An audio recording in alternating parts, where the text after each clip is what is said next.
चलिए साहब, so very good morning to all of you. I hope you all are doing great. आप सभी लोग बढ़िया होंगे एंड पढ़ाई लिखाई पर ध्यान दिया जा रहा होगा। सो सर, कारवा धीरे धीरे बढ़ते हुए कहाँ पहुंच गया है? Unit number 2 of the Indian contract act 1872, जिसका नाम है कंसिडरेशन। तो आज हम बात करने वाले हैं साहब बहुत ही इंपॉर्टेंट टॉपिक की, जिसका नाम होने वाला है कंसिडरेशन। आइए सर, बात करते हैं इस यूनिट में हम पढ़ने क्या क्या वाले हैं। तो हम पढ़ेंगे sir meaning and definition of consideration. Meaning अलग कहानी होती है और डेफिनेशन ऑब्वियसली बात है अलग बात होगी। Legal rules regarding valid consideration. जब हम सेक्शन 10 पढ़ रहे थे जिसमें एसेंशियल ऑफ वैलिड कॉन्ट्रैक्ट था, उसमें हमने ये बोला था कि कंसिडरेशन का होना जरूरी नहीं है, your consideration should be lawful, legal. तो एक कंसिडरेशन को ऐसी कौन सी बातें हैं जो लॉफुल बनाती हैं, लीगल बनाती हैं, वो भी हम यहां पर पढ़ेंगे। Rule no consideration no contract, क्योंकि जनरली ये बोलता है सर सेक्शन 10 कि सर किसी भी कॉन्ट्रैक्ट को वैलिड कॉन्ट्रैक्ट बनाने के लिए कंसिडरेशन तो चाहिए। तो हम ये देखेंगे कि सर ऐसे कौन से कॉन्ट्रैक्ट हैं जहां पर भले कंसिडरेशन नहीं होगी फिर भी वैलिड कॉन्ट्रैक्ट तो बनेगा। And last doctrine of privity of contract और उसके एक्सेप्शन, ये भी हम देखेंगे कि थर्ड पार्टी जो होती है वो कितना इंपॉर्टेंट रोल प्ले करती है एक कॉन्ट्रैक्ट के अंदर। थर्ड पार्टी का मतलब होता है party who is not the party of the contract, उसको बोलते हैं थर्ड पार्टी। आइए सर शुरू करते हैं और धीरे धीरे इसको समझने की कोशिश कर लेते हैं। चलें, क्या लिखा है? Consideration is an essential element of a valid contract. चलें, क्या बोला सर? कंसिडरेशन क्या है? एक एसेंशियल एलिमेंट है किसी भी वैलिड कॉन्ट्रैक्ट का, without which no single promise will be enforceable, जिसके बिना सर कोई भी कॉन्ट्रैक्ट वैलिड कॉन्ट्रैक्ट नहीं बनेगा। नॉट इनफोर्सिबल का मतलब यही हुआ कि अगर किसी भी कॉन्ट्रैक्ट के अंदर कंसिडरेशन ना हो तो वो कॉन्ट्रैक्ट कभी भी वैलिड कॉन्ट्रैक्ट नहीं बनेगा। It is a term used in the sense of quid pro क्यो, ये ऑलरेडी हम कहीं तो डिस्कस कर चुके हैं। क्विड प्रो क्यो का मतलब होता है something in return, having a double aspect of benefit to the promisor and detriment the promisee. It has to really understood in the sense of some determinant as advised by the English law. In this unit we shall try to understand. Sir इस पूरी unit में क्या क्या कहानी चलेगी कि consideration होता क्या है, कंसिडरेशन के लीगल रूल्स क्या है। अच्छा, इन जनरल जब भी आप चालू करोगे आंसर तो क्या लिखोगे? इन जनरल अगर किसी कॉन्ट्रैक्ट में कंसिडरेशन नहीं हो तो वो कॉन्ट्रैक्ट कभी भी वैलिड कॉन्ट्रैक्ट नहीं बनेगा, वो इन्फोर्सेबल बाय लॉ नहीं होगा। क्योंकि हमने बोला था प्रॉमिस और every set of promise forming consideration for each other, मतलब उस लाइन में उस डेफिनेशन में ये तो बोला गया है कि कंसिडरेशन तो चाहिए ही चाहिए। आइए सर, सबसे डिफिकल्ट चीज इस यूनिट की वो है सर इसकी डेफिनेशन। अच्छा, आईसीआई ने क्वेश्चन भी पूछा है कि what do you mean by consideration, write down the definition. तो जब ऐसे क्वेश्चन पूछेंगे तो आपको एग्जैक्टली यही लिखना पड़ेगा, बिल्कुल जो यहां पर लिखा है वो बिल्कुल उतारना पड़ेगा एग्जैक्ट। और उसके साथ पूछा था 7 मार्क्स में कि सर इसके लीगल रूल्स क्या हैं। तो जैसे ही अपन डेफिनेशन पढ़ेंगे उसके जस्ट बाद क्या चर्चा करेंगे? लीगल रूल्स की। एक बार पूरी शिद्दत के साथ हम यार डेफिनेशन पढ़ लेते हैं। डेफिनेशन कहां पर लिखी है? 2D के अंदर, इसको याद रखना है, 2D याद रखना है sir. Defines consideration as follows, क्या दिखाया उन्होंने? When at the desire of promisor. तो कंसिडरेशन में ऑलवेज डिजायर, इच्छा किसकी चलेगी? प्रोमिसर की। सर अगर मैं प्रोमिसर हूं, मैंने ऑफर दिया था कि क्या आप मुझसे कोचिंग क्लासेस पढ़ेंगे, तो सर मैं डिसाइड करूंगा कि मैं कितनी फीस चार्ज करूंगा। तो डिजायर ऑलवेज किसकी होती है? प्रोमिसर की। सो when at the desire of promisor the promisee और एनी अदर पर्सन, कंसिडरेशन कोई भी दे सकता है, प्रोमिसी खुद दे सकता है या प्रोमिसी के बिहाफ पर कोई और भी दे सकता है। In that case I am the promisor, you all are the promisee, but consideration is paid by your parents, जो कॉन्ट्रैक्ट के लिए थर्ड पार्टी है। अरे हाँ ना यार, करेक्ट ना? So when at the desire of promisor, promisee और any other person has done और abstain from doing or does or abstain from doing or promise to do or abstain from doing something, such an act or abstinence or promise is called consideration for the। क्योंकि offer सब कुछ करने के लिए भी हो सकता है और कुछ, अरे करेक्ट ना? Offer can be positive, can be, चलता है कहता। सर किसी भी प्रॉमिस के अंदर, किसी भी कॉन्ट्रैक्ट के अंदर प्रोमेसी या कोई थर्ड पार्टी प्रोमेसी के बिहाफ पर कोई ऐसा काम कर दे जो करने के लिए बोला गया था, या कोई ऐसा काम ना करे जो मैंने नहीं करने के लिए बोला था, मतलब हैज डन और एब्सटेन फ्रॉम डूइंग थम। अगला क्या लिखा है, डज और एब्सटेन फ्रॉम, मतलब यहां पर यह बताया जा रहा है कि कोई भी चीज होती है वो कंसीडरेशन पास्ट भी हो सकती है, प्रेजेंट भी हो सकती है, और आपने मेरे लिए पहले कुछ किया था या मेरे कहने पर आपने पहले कुछ नहीं किया था, यह क्या है, पास्ट कंसीडरेशन है। आप मेरे कहने पर कुछ कर रहे हो या नहीं कर रहे हो, यह क्या है, प्रेजेंट। आप मेरे कहने पर कुछ करोगे या नहीं करोगे, यह क्या है, future. Consideration can be past, can be present, can B, अरे मेरी बात समझ में आ रही क्या, अरे मेरी बात समझ में आ रही क्या, अरे आप मुझे बताओ, आप बोलोगे सर याद है मैंने आपको 2 महीने पहले फीस जमा कर दी, मैंने कहा हाँ हाँ, उसके अगेंस्ट क्या आप मुझे अभी पढ़ा दोगे क्या, in case your consideration is past, अरे हाँ ना, ये वही लिखा है सर, ये वही लिखा है। तो आज की क्लास में सबसे पहला 10 मिनट 5 मिनट इस पे ही देना है कि इसको याद करना है। याद जब भी करिए पूरा मत करिए, इसको तोड़ तोड़ कर करो पार्ट पार्ट में। पहला पार्ट ये बनेगा यहां तक, अदर पर्सन तक। दूसरा पार्ट बनेगा हैज डन और एब्सटेन फ्रॉम डूइंग समथिंग, तो ये बनेगा पार्ट नंबर 2। फिर बनेगा और डज और एब्सटेन फ्रॉम डूइंग, ये बनेगा 3, और ये बनेगा सर 4, और लास्ट का बनेगा 5। ऐसे टुकड़ों में अगर याद करोगे तो सर बिल्कुल याद हो जाएगा, कोई दिक्कत नहीं है। तो चलो सर कोशिश कर लेते हैं। पार्ट नंबर 1 क्या लिखा है, when at the desire of promisor, promisee or any other person, correct है। so when at the desire of promisor, promisee or any other person, आगे has done or abstain from doing, अरे चलेगा क्या, सो अब दोनों को जोड़ दें, when at the desire of promisor, the promisee or any other person has done or abstain from doing, चलेगा, हो गए 2। तीसरे को ऐड करते हैं, और does और abstains from doing, और does और abstain from doing, वहां क्या था, has done मतलब कर चुका, has done और abstained, ETD past tense, has done और abstained from doing something, यहां लिखा है और does और abstains from doing, कुछ कर रहा है या नहीं कर रहा। doing ing मतलब कंटिन्यूस टेंस होता है, इतना इंग्लिश मुझे भी आती है, तुम्हें भी आती होगी।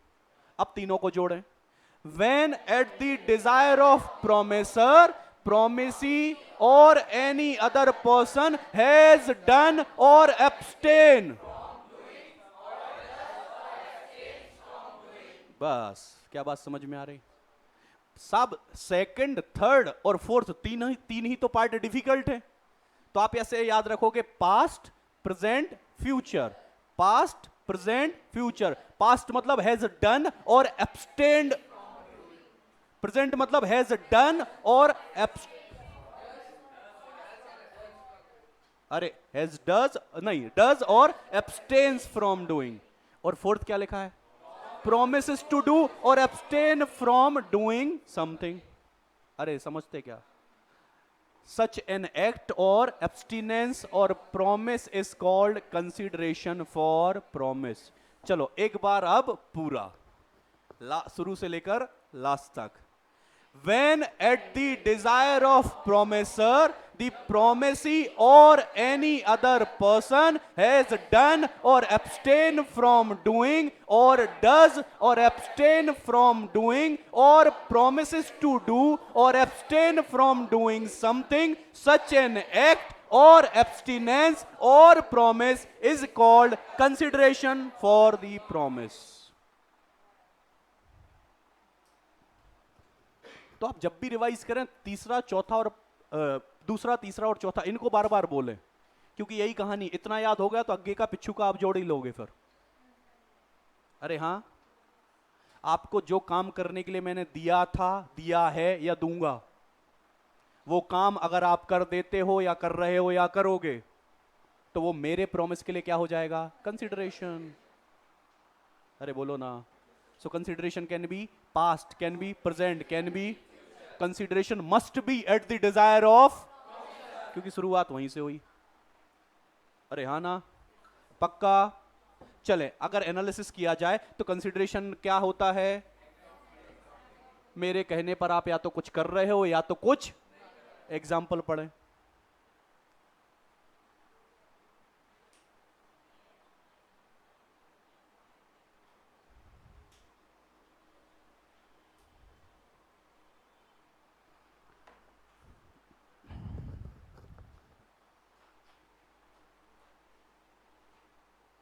बोलो सर, चलेगा? तो पहला क्या होता है? Consideration is an act of doing something. लेकिन कंसिडरेशन एब्सटिनेंस और एब्सटेन फ्रॉम, मतलब कुछ करने के लिए भी हो सकता है। आपका कुछ करना मेरे लिए कंसिडरेशन हो सकता है, आपका कुछ ना करना भी मेरे लिए कंसिडरेशन होगा। एग्जाम्पल नंबर 3 पढ़ें।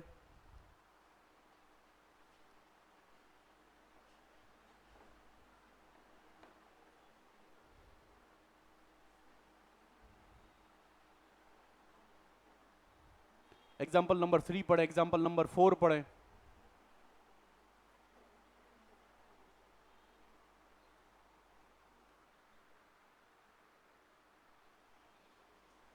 फोर वो अपना वाला एग्जाम्पल है।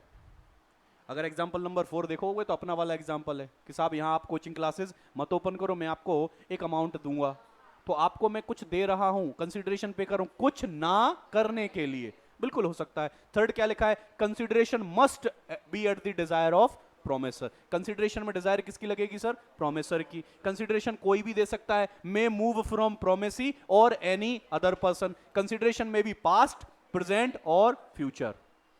बोले सर यहां तक किसी को कोई दिक्कत आ रही हो तो बताएं। बोले सर डेफिनेशन से रिलेटेड कोई टेंशन, कोई समस्या, कोई डाउट, कोई प्रॉब्लम? पक्का? क्या आगे चला जाए? आइए सर आगे चलते हैं। चलिए, अब लीगल रूल्स रिगार्डिंग कंसिडरेशन। अच्छा, कंसिडरेशन होना जरूरी नहीं है, consideration should be lawful, legal होनी चाहिए। और उसको लीगल कौन सी बातें बताती हैं वो यहां पर लिखा है, legal rules relating to consideration. सबसे पहला लिखा है consideration must move at the desire of promisor. Consideration जो भी होगी किसी प्रॉमिस के अंदर, किसी कॉन्ट्रैक्ट के अंदर, वो किसकी इच्छा से होनी चाहिए? प्रोमिसर। सर मैंने आपको ऑफर दिया था, क्या आप मेरा मोबाइल फोन खरीदेंगे? तो कितने में बेचना है ये मेरी इच्छा है सर, ये मेरी डिजायर पर ही चलेगा। अरे करेक्ट ना बात? पर पक्का शुरुआत मैं करूंगा, बार्गेन करो वो अलग बात है, बट शुरुआत डिजायर किसकी होगी? अच्छा आप बार्गेन कर लो, क्या जरूरी है मैं बेचूंगा? आप मुझे फोर्स कर सकते हो? Answer is no. अगर मैं आपके अमाउंट पर जाकर रेडी हुआ तो ही, मतलब अगेन मेरी डिजायर हुई तो डिजायर ऑलवेज किसकी चलती है? So consideration must be offered by the promisee or third party at the desire or request of। Offer कौन करेगा कंसिडरेशन? या तो ऑफरी या उसके बिहाफ पर कोई और, लेकिन इच्छा किसकी चलेगी? प्रोमिसर की। This implies return element of consideration. Contract of marriage in consideration of promise of settlement is enforceable. ये क्या कहानी है आगे हम पढ़ेंगे। The act done at the desire of third party is not a consideration. क्या बोल रहे हैं सर यहां पर? क्या बोल रहे हैं? ये बात समझ में आ रही क्या?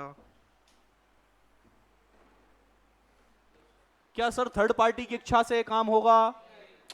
मेरा मोबाइल है, मुझे कितने बेचना है मैं बताऊंगा। रौनक सर बोले अरे हाँ हाँ 10,000 में दे देंगे वो, तो तुम तो 10,000 दे दो, तो क्या मैं बाइंड हूं बेचने के लिए 10,000 में? Answer is no. उसमें थर्ड पार्टी की इच्छा नहीं चलेगी सर, इच्छा किसकी चलेगी? प्रोमिसर की। तो पहला लीगल रूल क्या पढ़ा सर हमने? पहला लीगल रूल यह है कि consideration must move at the desire of promisor. Second क्या लिखा है? Consideration may move from promisee और any other person. So in India consideration may proceed from promisee और any other person who is not a party to the contract. Sir जिस third party से consideration मिल रही है वो हो सकता है कॉन्ट्रैक्ट का पार्टी ना हो, तब भी चलेगा, कोई दिक्कत वाली बात नहीं है। भाई मुझे फीस आपसे चाहिए, जरूरी थोड़ी आप ही दो, आपके बिहाफ पर कोई थर्ड पार्टी भी पे कर सकती है, वो वैलिड मानी जाएगी, कोई दिक्कत नहीं है। The definition of consideration as given in section 2D makes that position clear. According to the definition, when at the desire of promisor, the promisee or any other person does something, such an act is consideration. Sir promisee के कहने पर या तो promisor कुछ कर दे या promisee कुछ कर दे या थर्ड पार्टी कुछ कर दे, चलेगा सर, कोई दिक्कत नहीं है, लेकिन eight the desire of promisor होना चाहिए। Example number 6, example number 6 most infinite important. आपको सेम क्वेश्चन मिल जाएगा ये, और एक बार नहीं कई बार। और सर ये केस लॉ भी याद रखना है, चिनैया वर्सेस रमैया। ये केस लॉ भी याद रखना है, चिनैया वर्सेस रमैया।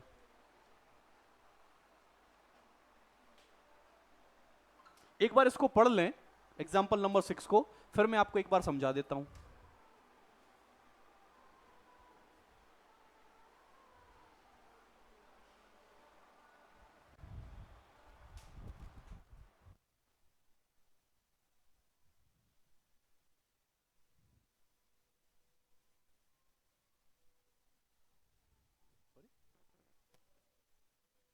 पैसे निकल गए, कैसे निकल गए मतलब?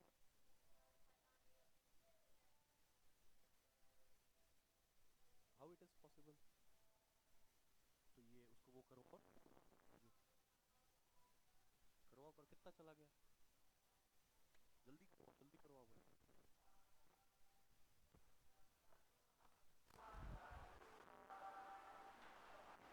चलें, पढ़ा क्या? ये क्वेश्चन बहुत फेमस है साहब इंस्टीट्यूट के केस में। हो क्या रहा है, समझ में आया क्या? कोई ओल्ड लेडी है जिन्होंने अपनी प्रॉपर्टी गिफ्ट की है, किसको? डॉटर को। और गिफ्ट करते समय उन्होंने अपनी डॉटर से एक प्रॉमिस मांगा कि आप क्या करोगे, मैं मेरी प्रॉपर्टी तो तुम्हें गिफ्ट कर रही हूं, लेकिन तुम हर महीने, हर कुछ तो लिखा है ना, मंथली लिखा है ना, कुछ तो एनुअली, कि आप क्या करोगे, एन्यूटी पे करोगे। एन्यूटी का मतलब फिक्स्ड अमाउंट, एक किसको? अपने ब्रदर को, अंकल को दोगे, ठीक है।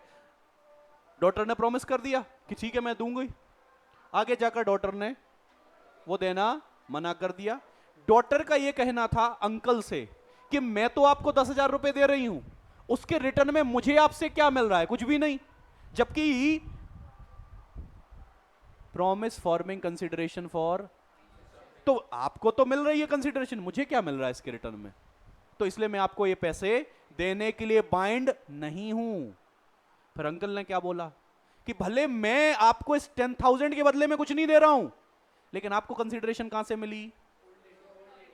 ओल्ड लेडी से। और कंसीडरेशन में मूव फ्रॉम, जरूरी थोड़ी कि प्रोमिसी ही दे, प्रोमिसी के बिहाफ पर कोई और भी तो दे सकता है। तो तुम ये 10,000 इसलिए नहीं दे रहे हो कि तुम दे रहे हो, तुम इसलिए दे रहे हो क्योंकि तुम्हें उसके अगेंस्ट पहले से कंसीडरेशन मिल चुकी। ये सब बहुत बहुत इंपॉर्टेंट है। और क्वेश्चन आएगा तो ये ओल्ड लेडी आएगा, यही सब आएगा, बस थोड़ा बहुत इसमें कलाकार चेंज हो सकते हैं, स्क्रिप्ट सेम रहती है। तो बस वो क्लिक होना चाहिए कि सर यहां पर लिखना चिनैया वर्सेस रमैया। ये केस लॉ जरूर लिखना सर, ये केस लॉ आपको लिखना ही पड़ेगा। चलें, पहला क्या पढ़ा था लीगल रूल में? पहला रूल क्या था? Eight the desire of promisor. दूसरा क्या पढ़ा? मे मूव फ्रॉम प्रोमिसी और any other person. Case law का नाम चिनैया वर्सेस रमैया। चलें, एग्जीक्यूटेड भी हो सकती है और एग्जीक्यूटरी भी हो सकती है। याद रहा एग्जीक्यूटेड क्या होता है, एग्जीक्यूटरी क्या होता है? क्या?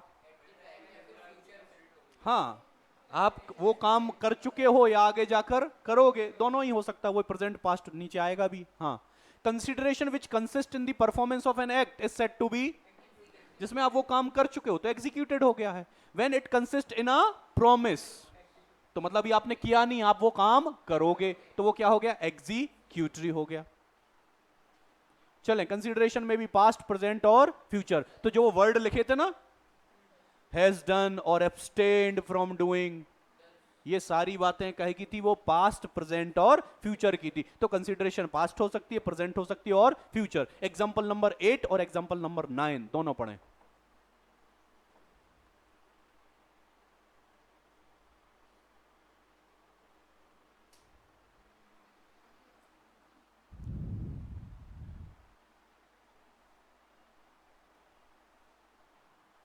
बोले सर, एग्जांपल नंबर 8 समझ में आया?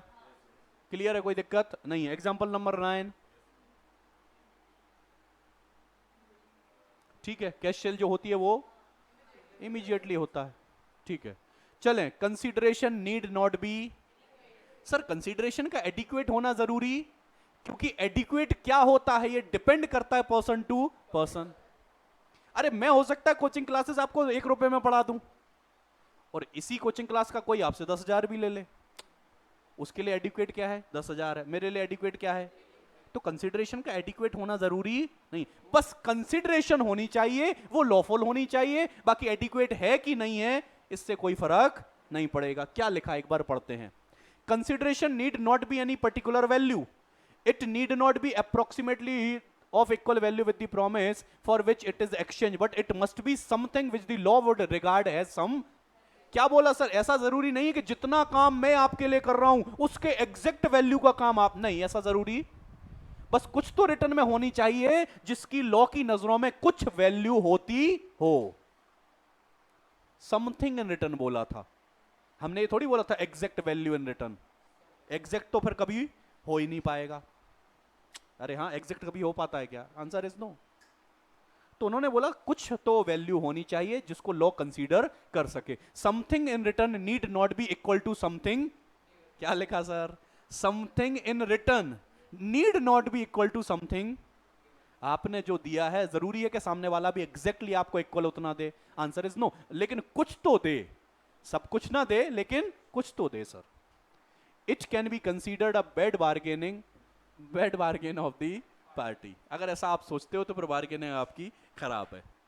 It may be noted in this context that explanation 2 through section 25 state that an agreement to which the consent of promisor is freely given is not void merely because the consideration is in it। क्या बोला sir? ऐसा कोई भी contract जिसमें बाकी सारे essential available हैं और केवल कंसीडरेशन एडिक्वेट नहीं है तो वो इन एडिक्वेसी कभी भी उस कॉन्ट्रैक्ट को वाइड कॉन्ट्रैक्ट नहीं बनाएगी, क्योंकि कंसीडरेशन का एडिक्वेट होना जरूरी। तो कल को आपने बोला सेक्शन 10 के सारे एसेंशियल अवेलेबल हैं लेकिन कंसीडरेशन एडिक्वेट नहीं है, तो क्या आपका कॉन्ट्रैक्ट वाइड हो जाएगा? Answer is no, your contract is still valid, क्योंकि कंसीडरेशन का एडिक्वेट होना जरूरी नहीं है। अरे बोलो।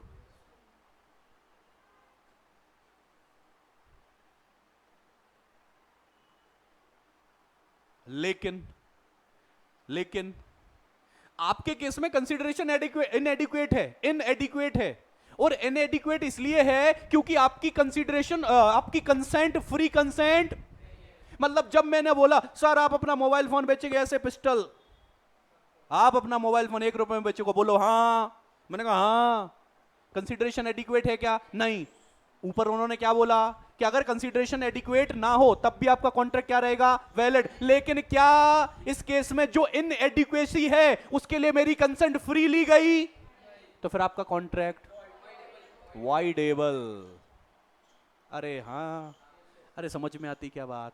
इससे पहले तुम टेंशन में आओ मैंने इसलिए समझा दिया। ये लिखा है बट एज एन एक्सेप्शन।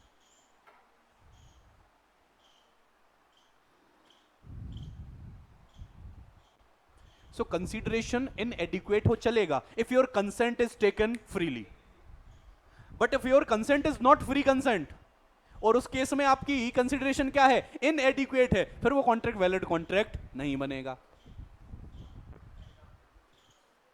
अरे बोलो, एग्जाम्पल लिखा है क्या? पढ़ो।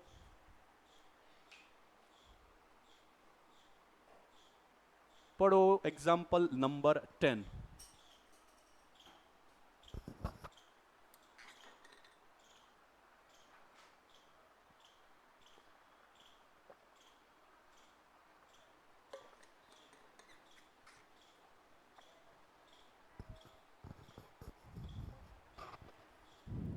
बोलो सर चलेगा? और चलेगा। अभी तक 3 चीजें पढ़ी sir. Eight the desire of promisor होनी चाहिए, प्रोमिसी और उसके ब्याह पर कोई तीसरा कर सकता है, जिसमें हमने क्या बोला? चिन्नैया वर्सेस रमैया। एग्जीक्यूटेड हो सकता है, एग्जीक्यूटरी हो सकता है, पास्ट प्रेजेंट फ्यूचर हो सकता है। Consideration need not B adequate. अब आ गए हैं सर 6th पर, जो आपको हो सकता है कंफ्यूज कर दे, बट ठीक है हम पढ़ेंगे sir. Performance of what one is legally bound to perform. Performance of what one is legally bound to perform. Sir इस अगर कॉन्स्टिट्यूशन ऑफ इंडिया को देखोगे तो उसने आपके ऊपर कुछ ड्यूटीज लगाई हैं, कुछ रिस्पॉन्सिबिलिटीज लगाई हैं, जो करना आपकी लीगल जिम्मेदारी है। से फॉर वोट देना, वोटिंग पावर, आपकी जिम्मेदारी, आपकी रिस्पॉन्सिबिलिटी, आपका राइट भी है। अच्छा आप मुझे बताओ, आप किसी को ऐसा बोल सकते हो कि मैं तुम्हें वोट दूंगा, उसके अगेंस्ट तुम एक काम करो, मुझे पैसे दे दो, और आप बोलोगे कॉन्ट्रैक्ट वैलिड है क्योंकि तुम मुझे पैसे दे रहे हो, तो मेरे लिए कंसिडरेशन, मैं तुम्हें वोट दे रहा हूं तो तुम्हारे लिए कंसिडरेशन। क्या ऐसा बोल सकते हो? Answer is no. क्यों नहीं बोल सकते हो? क्योंकि वोट देना आपकी लीगल रिस्पॉन्सिबिलिटी है। आपने कोई क्राइम होते हुए देख लिया, you are only the I suspect, आपका कोर्ट में गवाही देना क्या है? रिस्पॉन्सिबिलिटी है। आपकी नैतिक जिम्मेदारी बनती है कि आपको गवाही देने जाना चाहिए। क्या इसके लिए आप पैसे मांग सकते हो? मांग सकते हो, मांगते हो वो बात अलग है, मैं लॉ की तरफ से बोल रहा हूं। क्या मांग सकते हो?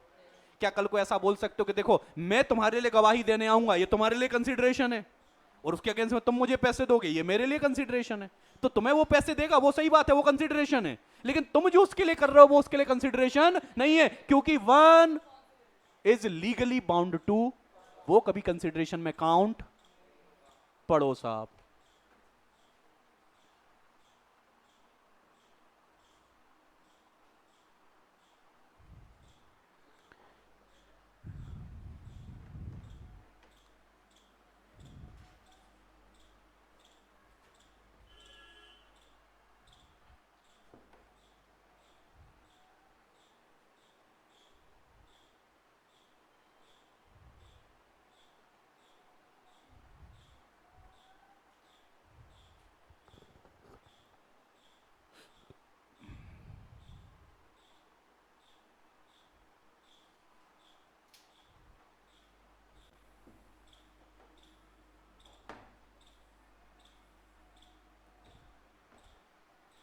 तो सर अगर आप कोई भी काम परफॉर्म करने के लिए लीगली बाउंड हो, ये आपकी लीगल जिम्मेदारी है कि आपको ऐसा करना चाहिए, तो अगर वो काम आप करते हो तो वो कभी भी कॉन्ट्रैक्ट के लिए कंसीडरेशन नहीं मानी जाएगी। लेकिन अगर आप लीगल से ऊपर कुछ करते हो, लीगल रिस्पॉन्सिबिलिटी आपकी जितनी थी उससे कहीं ऊपर जाकर कुछ काम कर रहे हो, वो बेटा कंसिडरेशन बन सकता है।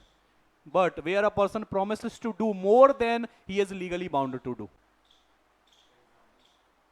एग्जाम्पल एग्जाम्पल एग्जाम्पल क्या ले सकते हैं?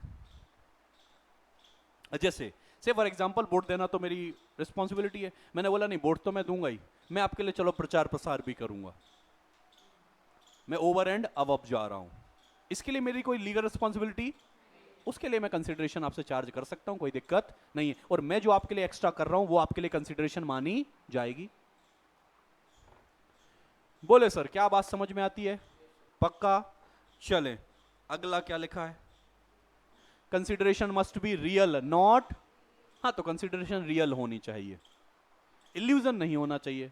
मैंने कहा फीस कहाँ है, आपने कहा सर आंखें बंद करो, सोचो पिंक नोट है 2-2 हजार के, ये मैंने देखो पहला दिया आया आपके हाथ में, ऐसा नहीं चलेगा सर, रियल कंसिडरेशन होनी चाहिए, इल्यूजन नहीं होना चाहिए सर। अगला क्या लिखा है? Consideration must not be unlawful, immoral और अपोज टू पब्लिक पॉलिसी। ऐसा कोई कंसिडरेशन नहीं होना चाहिए जो अनलॉफुल हो, इमोरल हो और अपोज टू पब्लिक पॉलिसी हो। अब अपोज टू पब्लिक पॉलिसी क्या होता है हम आगे जाके पढ़ेंगे यूनिट में। ऐसे अगर कोई काम करते हो जो पब्लिक पॉलिसी के अगेंस्ट हैं, जो सोशल रूल सोसाइटी के रूल्स के अगेंस्ट हैं, वो कभी भी कंसिडरेशन लॉफुल कंसिडरेशन नहीं मानी जाएगी। तो यहां पर सर समाप्त होते हैं लीगल रूल्स रिगार्डिंग कंसिडरेशन। क्या क्या पढ़ा अभी तक? कंसिडरेशन क्या होता है और उससे रिलेटेड लीगल रूल्स क्या होते हैं। बोले सर यहां तक कोई दिक्कत परेशानी समस्या डाउट? एक बार वापस से आप देख लें, अगर किसी को कहीं भी किसी भी पॉइंट में कोई दिक्कत आ रही हो तो प्लीज मेक श्योर कि आप वो पूछ लें। ये सर कंसिडरेशन कोई भी दे सकता है, जरूरी नहीं कि कंसिडरेशन का पेमेंट प्रोमिसी ही करे, प्रोमिसी के बिहाफ पर कोई तीसरी पार्टी भी कर सकती है। आपकी फीस आपके पापा दे गए, मैं तुमसे मांग रहा हूं तो तुम क्या बोलो? सर पापा तो, मैंने कहा वो तुमने थोड़ी दी, वो तो पापा ने दी, तो तुम क्या बोलोगे? सर पागल हूं क्या? तो कंसिडरेशन आप भी मतलब एज अ प्रोमिसी भी दे सकते हो और उसके बिहाफ पर कोई थर्ड पार्टी भी दे सकती है। और कोई